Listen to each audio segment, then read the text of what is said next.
সকলকে প্রাণীর কবি চ্যানেলে একবার স্বাগত জানাচ্ছি। আমরা গোড়া উপন্যাসের একেবারে শেষ পর্যায়ে প্রায় এসে পৌঁছেছি।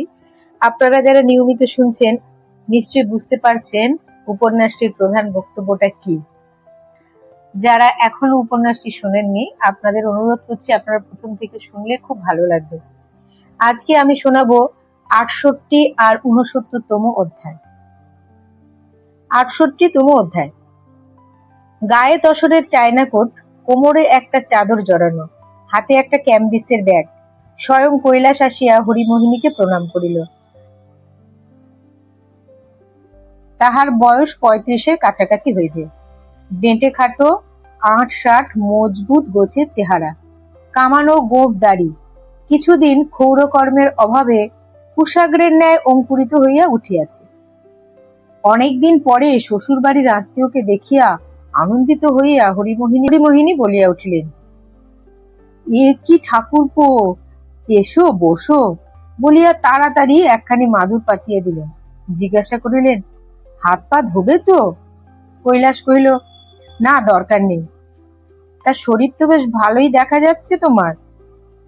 শরীর ভালো থাকাটাকে একটা অপবাদ জ্ঞান করিয়া হরিমোহিনী কহিলেন, ভালো আর কই আছে। এই বলিয়া নানা প্রকার ব্যাধির তালিকা দিলেন ও কহিলেন, তা পোড়া শরীর গেলেই যে বাঁচি, মরণও তো হয় না।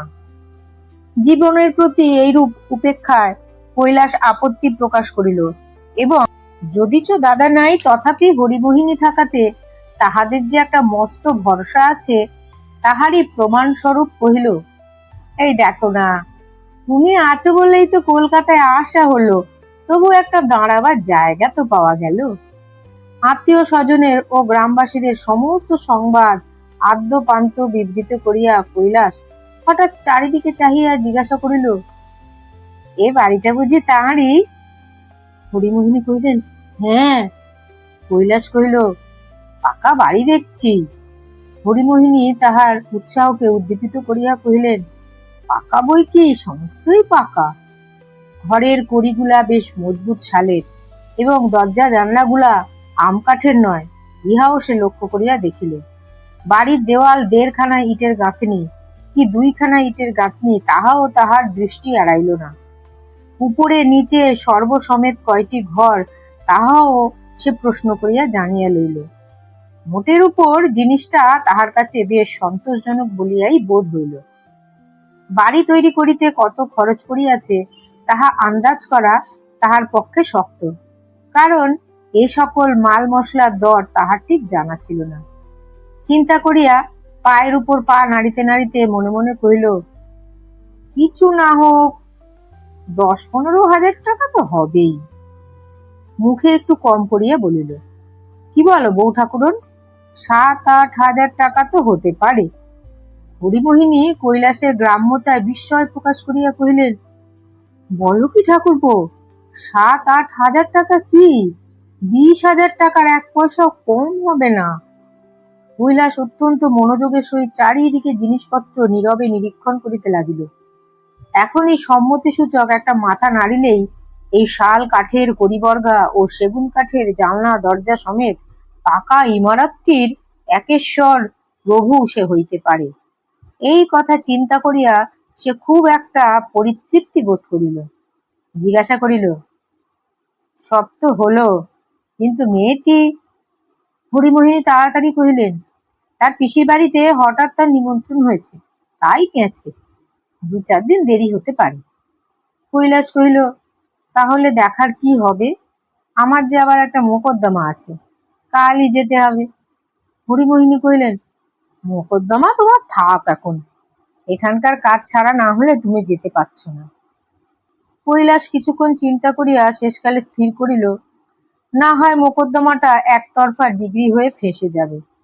তা যাকগে, এখানে যে তার ক্ষতিপূরণের আয়োজন হয়েছে তাহা আর একবার চারিদিক নিরীক্ষণ করিয়া বিচার করিয়া লইল। হঠাৎ চোখে পড়িল হরিমোহিনীর পূজার ঘরের কোণে কিছু জল জমিয়া আছে। এ ঘরে জল নিকাশের কোনো প্রণালী ছিল না, অথচ হরিমোহিনী সর্বদাই জল দিয়া এ ঘর ধোয়া মোছা করেন, সেই জন্য কিছু জল একটা কোণে বাঁধিয়াই থাকে। কৈলাস ব্যস্ত হইয়া কহিলেন, বউ ঠাকুরন, ওটা তো ভালো হচ্ছে না, ওই জল জমার ব্যাপারটা। হরিমোহিনী কহিলেন, কেন, কি হয়েছে? কৈলাস কহিল, ওই যে ওখানে জল বসছে, ও তো কোনো মতে চলবে না। হরিমোহিনী কহিলেন, কি করবো ঠাকুরপো? কৈলাস কহিল, না না, সে হচ্ছে না, ছাদ যে একেবারে জখম হয়ে যাবে। তা বলছি বউ ঠাকুরান, এ ঘরে তোমার জল ঢালাঢালি চলবে না। হরিমোহিনীকে চুপ করিয়া যাইতে হইল। কৈলাস তখন কন্যাটির রূপ সম্বন্ধে কৌতূহল প্রকাশ করিল। হরিমোহিনী কহিলেন, সে তো দেখলেই টের পাবে, এ পর্যন্ত তোমাদের ঘরে এমন বউ কখনো হয়নি। কৈলাস কহিল, বলো কি, আমাদের মেজ বউ?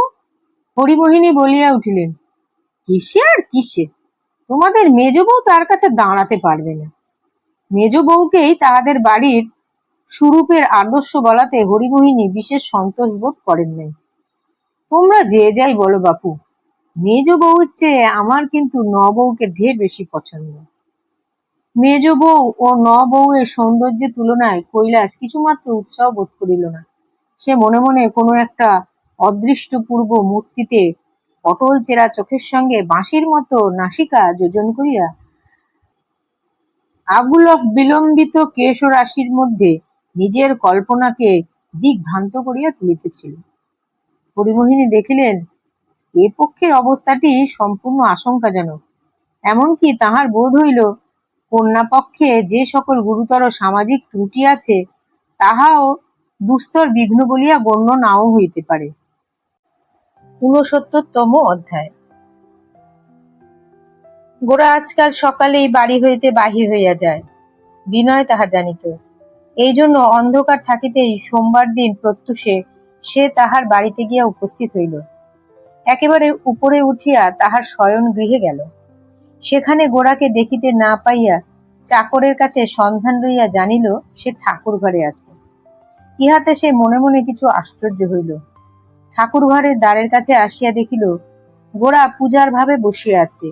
একটি গরদের ধুতি পরা, গায়ে একটি গরদের চাদর, কিন্তু তাহার বিপুল শুভ্র দেহের অধিকাংশই অনাবৃত।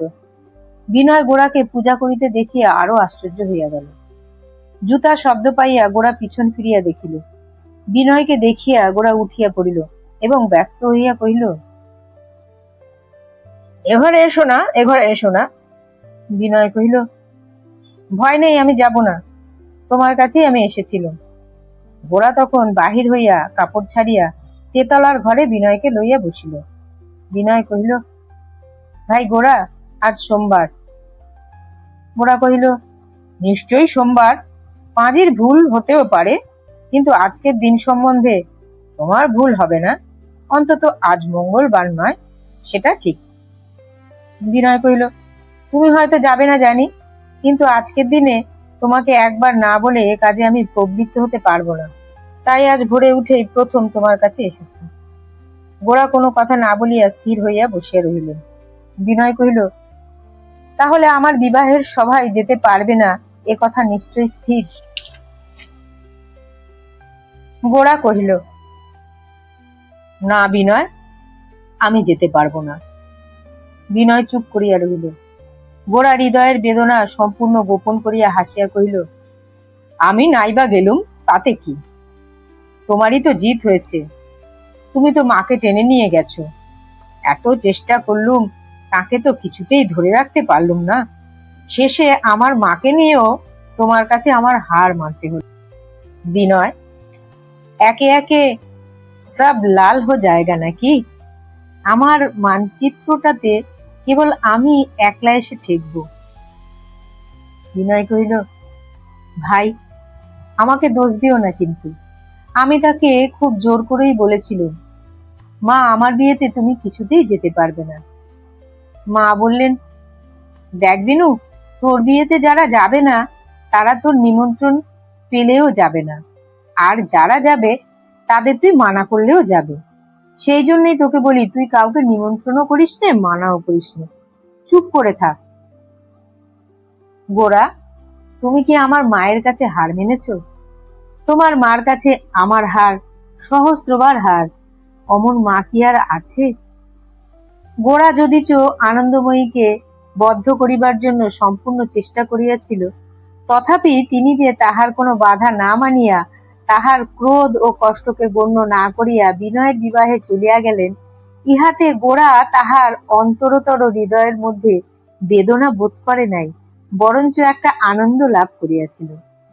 বিনয় তাহার মাতার অপরিমেয় স্নেহের যে অংশ পাইয়াছিল, গোরার সহিত বিনয়ের যত বড় বিচ্ছেদই হোক, সেই গভীর স্নেহ সুধার অংশ হইতে তাহাকে কিছুতেই বঞ্চিত করিতে পারিবে না, ইহা নিশ্চয়ই জানিয়া গোরার মনের ভিতরে একটা যেন তৃপ্তি ও শান্তি জন্মিল। আর সব দিকেই বিনয়ের কাছ হইতে সে বহু দূরে যাইতে পারে, কিন্তু এই অক্ষয় মাতৃস্নেহের এক বন্ধনে অতি নিগুড় রূপে এই দুই চিরবন্ধু চিরদিনই পরস্পরের নিকটতম হইয়া থাকিবে। বিনয় কহিল, ভাই আমি তবে উঠি, নিতান্ত না যেতে পারো যেও না, কিন্তু মনের মধ্যে অপ্রসন্নতা রেখো না গোরা। এই মিলনে আমার জীবনে যে কত বড় একটা সার্থকতা লাভ করেছে, তা যদি মনের মধ্যে অনুভব করতে পারো, তাহলে কখনো তুমি আমাদের এই বিবাহকে তোমার সৌহার্দ্য থেকে নির্বাসিত করতে পারবে না, সে আমি তোমাকে জোর করেই বলছি। এই বলিয়া বিনয় আসন হইতে উঠিয়া পড়িল। গোরা কহিল, বিনয় বসো, তোমার লগ্ন তো সেই রাত্রে, এখন থেকে এত তাড়া কিসের? বিনয় গোরার এই অপ্রত্যাশিত সস্নেহ অনুরোধে বিগলিত চিত্তে তৎক্ষণাৎ বসিয়া পড়িল। অনেক দিন পর আজ এই ভোরবেলায় দুইজনে পূর্বকালের মতো বিশ্রম্ভালাভে প্রবৃত্ত হইল। বিনয়ের হৃদয় বিনয় আজকাল যে তারটি পঞ্চম সুরে বাঁধা ছিল, গোরা সেই তারেই আঘাত করিল। বিনয়ের কথা আর ফুরাইতেই চাহিল না। কত নিতান্ত ছোট ছোট ঘটনা, যাহাকে সাদা কথায় লিখিতে গেলে অকিঞ্চিতকর, এমনকি হাস্যকর বলিয়া বোধ হইবে, তাহারই ইতিহাস বিনয়ের মুখে যেন গানের মতো, কানের মতো বারংবার নব নব মাধুর্যে উচ্ছ্বসিত হইয়া উঠিতে লাগিল। বিনয়ের হৃদয় ক্ষেত্রে আজকাল যে একটি আশ্চর্য লীলা চলিতেছে, তাহারই সমস্ত অপরূপ রস বৈচিত্র্য বিনয় আপনার নিপুণ ভাষায় অতি সূক্ষ্ম অথচ গভীরভাবে হৃদয়ঙ্গম করিয়া বর্ণনা করিতে লাগিল। জীবনের একই অপূর্ব অভিজ্ঞতা। বিনয় যে অনির্বচনীয় পদার্থটিকে হৃদয় পূর্ণ করিয়া পাইয়াছে, এ কি সকলে পায়? ইহাকে গ্রহণ করিবার শক্তি কি সকলের আছে? সংসারে সাধারণ স্ত্রী পুরুষের যে মিলন দেখা যায়, বিনয় কহিল, তাহার মধ্যে এই উচ্চতম সুরটি তো বাজিতে শোনা যায় না। বিনয় গোরাকে বারবার করিয়া কহিল, অন্য সকলের সঙ্গে সে যেন তাহাদের তুলনা না করে। বিনয়ের মনে হইতেছে ঠিক এমনটি আর কখনো ঘটিয়াছে কিনা সন্দেহ। এমন যদি সচরাচর ঘটিতে পারিত, তবে বসন্তের এক হাওয়াতেই যেমন সমস্ত বন নব নব পুষ্প পল্লবে পুলকিত হইয়া উঠে, সমস্ত সমাজ তেমনি প্রাণের হিল্লোলে চারিদিকে চঞ্চল হইয়া উঠিত।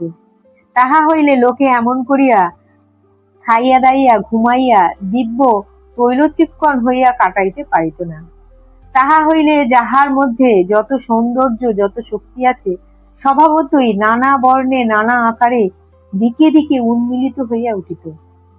এ যে সোনার কাঠি, ইহার স্পর্শকে উপেক্ষা করিয়া অসার হইয়া কে পড়িয়া থাকিতে পারে?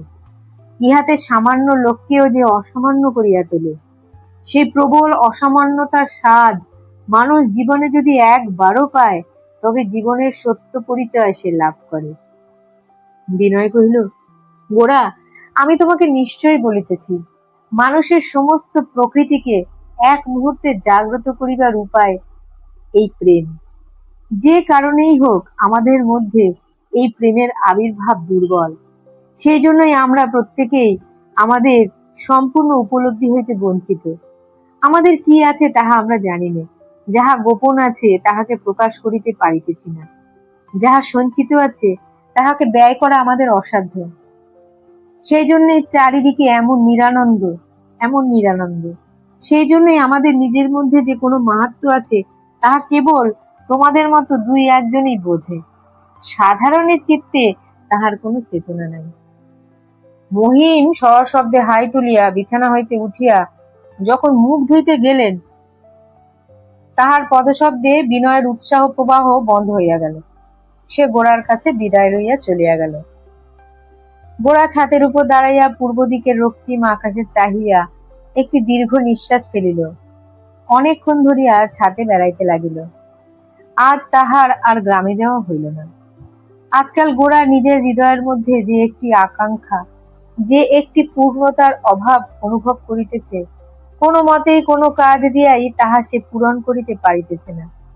শুধু সে নিজে নয়, তাহার সমস্ত কাজও যেন ঊর্ধ্বের দিকে হাত বাড়াইয়া বলিতেছে, একটা আলো চাই, উজ্জ্বল সুন্দর আলো, যেন আর সমস্ত উপকরণ প্রস্তুত আছে, যেন হীরা মানিক সোনা রূপা দুর্মূল্য নয়, যেন লৌহ বজ্র বর্ম চর্ম দুর্লভ নয়, কেবল আশা ও সান্ত্বনায় উদ্ভাসিত স্নিগ্ধ সুন্দর অরুণ রাগ মণ্ডিত আলো কোথায় আছে?